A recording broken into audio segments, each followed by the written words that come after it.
El deseado de todas las gentes. Capítulo 84. Paz a vosotros.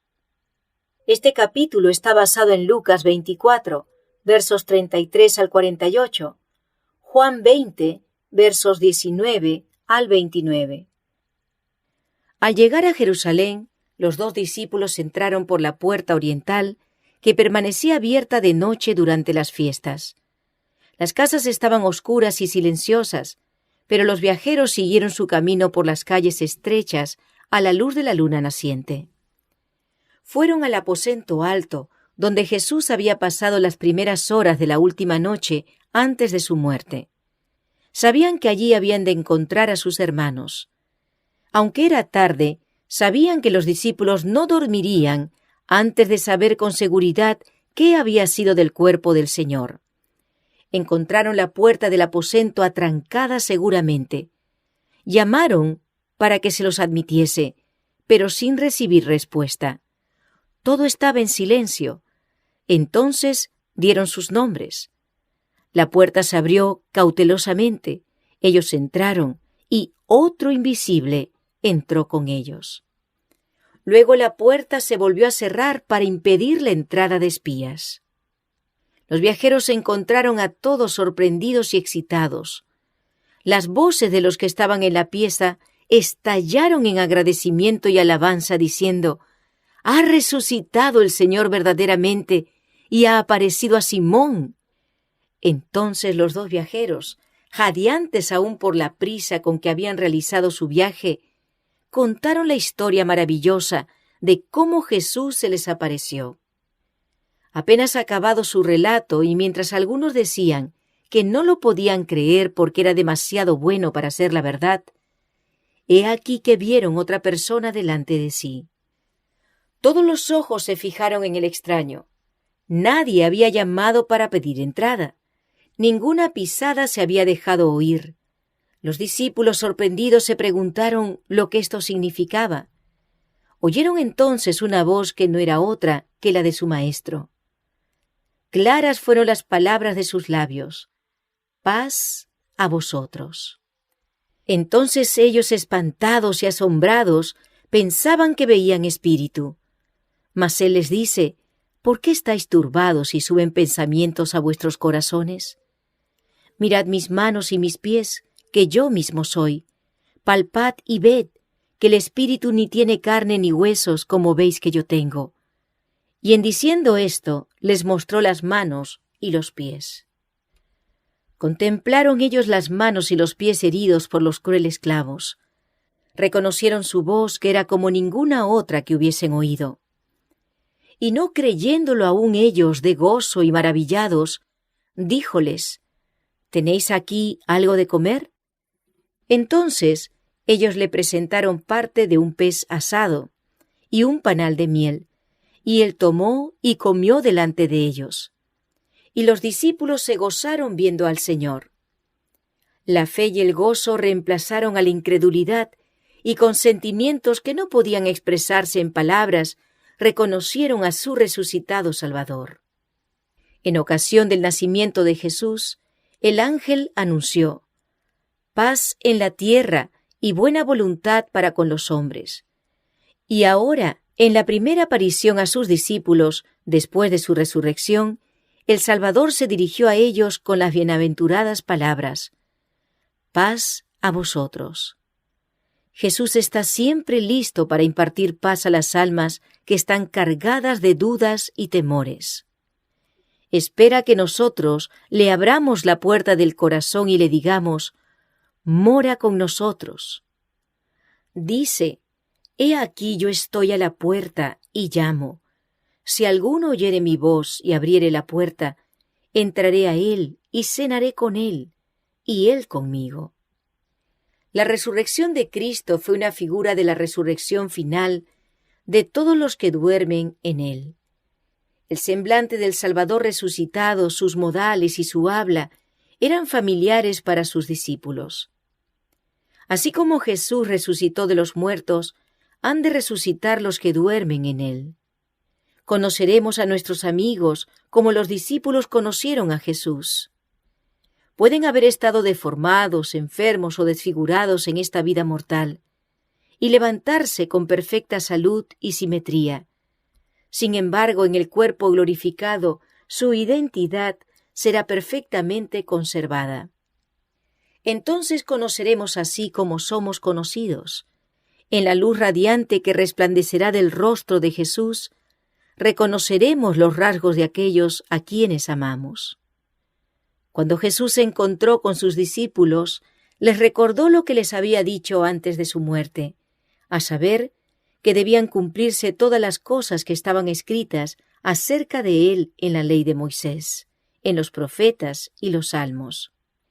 Entonces les abrió el sentido para que entendiesen las Escrituras, y díjoles: así está escrito, y así fue necesario que el Cristo padeciese y resucitase de los muertos al tercer día, y que se predicase en su nombre el arrepentimiento y la remisión de pecados en todas las naciones, comenzando de Jerusalén, y vosotros sois testigos de estas cosas.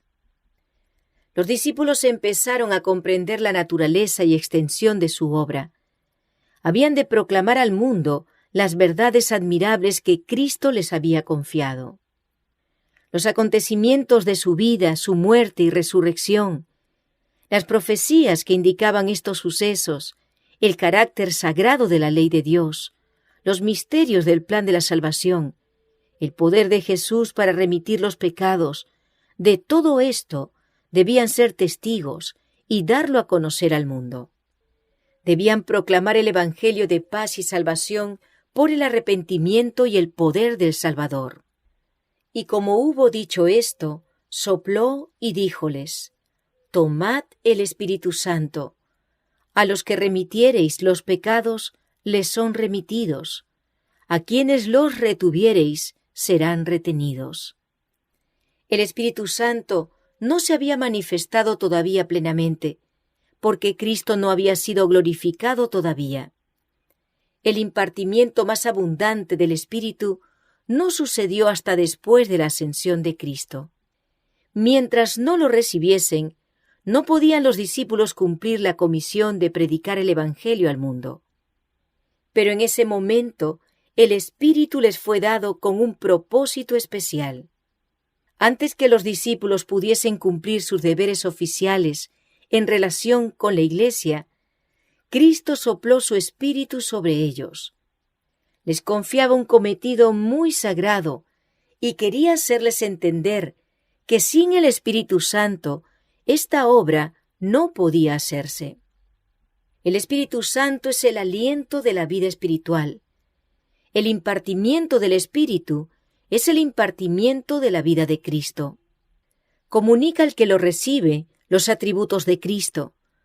Únicamente aquellos que han sido así enseñados de Dios, los que experimentan la operación interna del Espíritu y en cuya vida se manifiesta la vida de Cristo, han de destacarse como hombres representativos que ministren en favor de la Iglesia. A los que remitiereis los pecados, dijo Cristo, les son remitidos. A quienes los retuviereis, serán retenidos. Cristo no da aquí a nadie libertad para juzgar a los demás. En el Sermón del Monte lo prohibió. Es prerrogativa de Dios, pero coloca sobre la Iglesia organizada una responsabilidad por sus miembros individuales. La Iglesia tiene el deber de amonestar, instruir y, si es posible, restaurar a aquellos que caigan en el pecado. Redarguye, reprende, exhorta, dice el Señor, con toda paciencia y doctrina. Obrad fielmente con los que hacen mal. Amonestad a toda alma que está en peligro.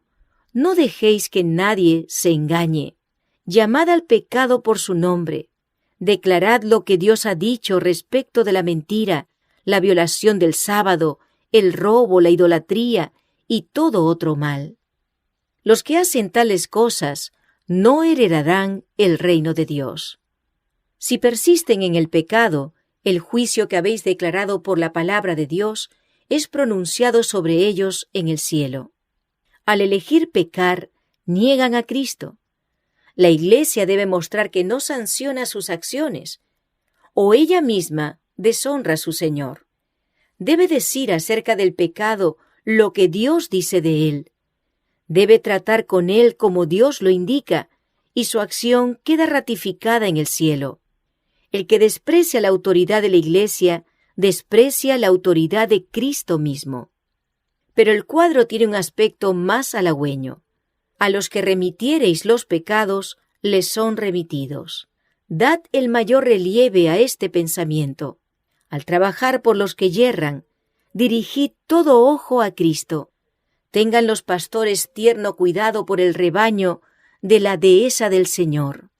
Hablen a los que yerran de la misericordia perdonadora del Salvador. Alienten al pecador a arrepentirse y a creer en aquel que puede perdonarle. Declaren sobre la autoridad de la palabra de Dios. Si confesamos nuestros pecados, Él es fiel y justo para que nos perdone nuestros pecados y nos limpie de toda maldad. A todos los que se arrepienten se les asegura, Él tendrá misericordia de nosotros. Él sujetará nuestras iniquidades y echará en los profundos de la mar todos nuestros pecados. Sea el arrepentimiento del pecador aceptado por la Iglesia con corazón agradecido.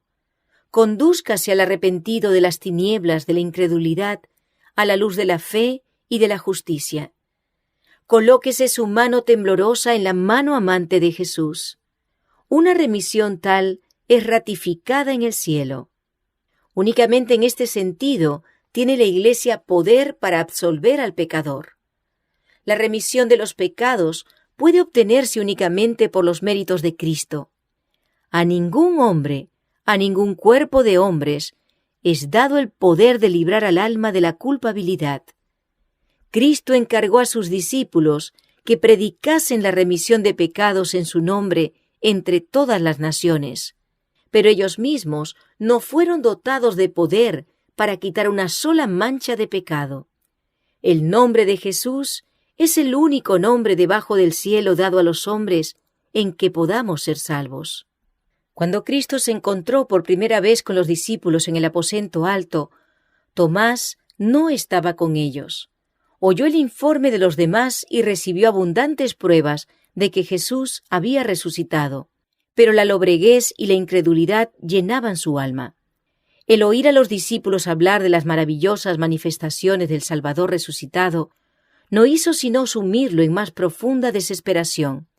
Si Jesús hubiese resucitado realmente de los muertos, no podía haber entonces otra esperanza de un reino terrenal.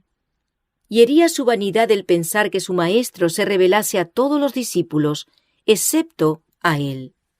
Estaba resuelto a no creer, y por una semana entera reflexionó en su condición, que le parecía tanto más oscura en contraste con la esperanza y la fe de sus hermanos. Durante ese tiempo, declaró repetidas veces, «Si no viera en sus manos la señal de los clavos, y metiere mi dedo en el lugar de los clavos, y metiere mi mano en su costado, no creeré». No quería ver por los ojos de sus hermanos, ni ejercer fe por su testimonio. Amaba ardientemente a su Señor, pero permitía que los celos y la incredulidad dominasen su mente y corazón.